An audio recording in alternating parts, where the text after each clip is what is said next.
센스가 없다.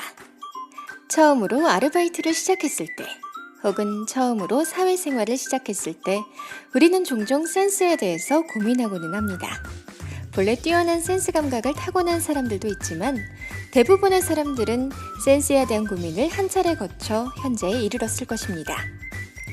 배달의 민족 마케터 이승희 씨도 처음 치과 코디네이터로 사회에 발을 내디뎠을 당시 센스가 없어도 너무 없다는 말을 들었다고 합니다. 많이 혼이 났고 혼이 난 만큼 많은 양의 눈물을 쏟았다고 하는데요. 그녀는 현재 배민 치밀리에 배민다운 북마케터 등을 선보이며 배달의 민족 마케터로서 멋진 행보를 보여주고 있습니다. 그렇다면 이승희 씨는 어떻게 암흑기 같던 위기를 디딜 수 있었고 또한 어떻게 마케터로서 자리를 잡을 수 있었을까요? 책 브랜드 마케터들의 이야기입니다.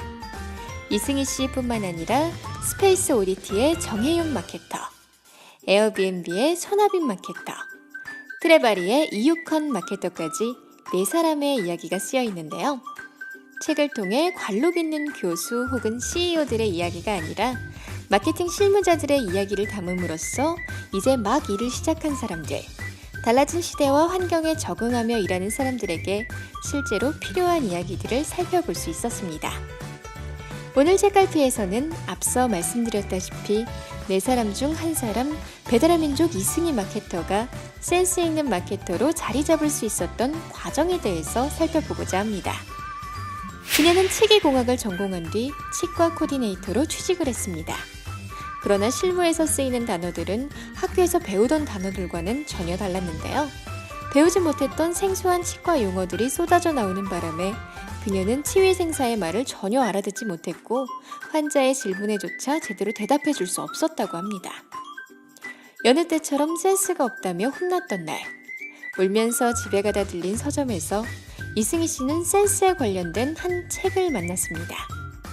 정말로 절실하게 센스를 키우고 싶었던 그녀는 운명처럼 그 책을 사서 읽기 시작했는데요. 그런데 책을 아무리 읽어보아도 책에는 어떻게 하면 센스가 생기는지에 대해 쓰여있지 않았다고 합니다. 결국 책을 모두 읽은 이승희 씨는 절실한 마음에 무작정 작가에게 메일을 쓰기 시작했습니다. 센스에 관련된 책인데 어떻게 센스를 기를 수 있는지 왜 안 알려주시나요? 저는 정말 센스 있는 사람이 되고 싶어요. 어떻게 보면 무례해 보일 수 있는 질문이었음에도 놀랍게도 며칠 후 작가로부터 답장이 왔습니다. 이런 메일을 처음 받아봐서 당황스럽네요. 자기소개부터 하셔야 하는 거 아닌가요? 이승희 씨는 그때서야 마음을 가다듬고 자신의 상황에 대해 자세히 알리는 메일을 보냈고 며칠 후 그 사람과 서울에서 만나게 되었습니다. 그녀는 그의 회사에 방문해 그 사람에게 1:1 강의를 들을 수 있었습니다. 그는 광고 기획자였고 그는 자신이 어떤 브랜드를 어떻게 키웠는지에 대한 모든 이야기를 들려주었습니다. 그때 그녀의 머릿속에는 센스를 어떻게 키우지? 라는 물음표가 아니라 나도 저 사람과 같은 일을 해보고 싶다는 느낌표로 가득 찼다고 합니다.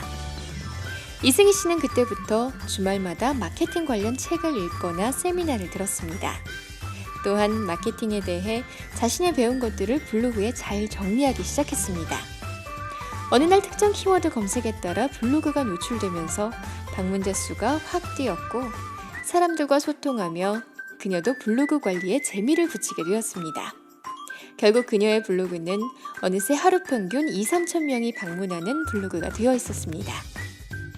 어느 날 한 치과 원장님이 그녀를 불러 병원 홍보 블로그 운영을 맡아보면 어떻겠냐고 제안을 했습니다. 그녀가 방문자 수가 많은 블로거가 되었음을 알았던 것입니다.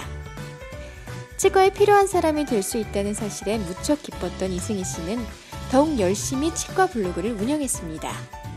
이승희 씨는 매일 통계 페이지를 보고 수백 번씩 검색어를 입력하고 연구하였고 어떤 제목과 내용을 배치해야 병원 블로그가 노출되는지를 이해했습니다. 그러다 1년 만에 온라인을 통해 정보를 접했다고 답하는 비율이 0%에서 70%로 늘어났습니다. 이후 페이스북 메시지를 통해 작은 스타트업이었던 배달의 민족에서 이직 제의가 들어왔습니다. 이승희 씨는 만류하는 주변의 반응에도 더 배우고 싶다는 욕심만으로 이직을 선택했습니다. 배달의 민족 마케팅은 병원 마케팅과는 다른 점이 많았지만 마케팅실의 모든 멤버들과 경험을 나누며 조금씩 새롭게 성장할 수 있었다고 합니다. 현재 이승이라는 사람의 그릇을 키우고 있다는 그녀는 센스 있는 사람이 되고 싶었던 1년차의 이승이를 다시 만난다면 이렇게 말해주고 싶다고 말합니다. 센스는 관찰이다. 센스는 타고나거나 하늘에서 뚝 떨어지는 것이 아니라 관심을 갖고 사물을 관찰하는 과정을 통해 생기는 것이라는 뜻입니다. 마케터라면 의도적으로 브랜드를 사랑해야 하고 브랜드의 대상 또한 애정을 갖고 관찰해야 합니다. 그래야만 다양한 문제점을 발견하고 센스 있는 방법들로 문제를 해결할 수 있을 테니까요. 대부분의 사람들은 마케팅에서 가장 중요한 것이 기발한 아이디어라고 생각합니다. 하지만 이승희 씨는 그렇게 생각하지 않았습니다. 아이디어에 집중하는 것보다 관찰을 통해 문제를 찾는 것을 우선시해야 합니다. 아이디어는 발상이 아니라 연상되는 것이기 때문입니다. 문제점만 잘 파악한다면 해결점이 될 아이디어는 차고 넘칠 것입니다. 센스 있는 사람이 되는 방법. 센스 있는 마케터가 되는 방법.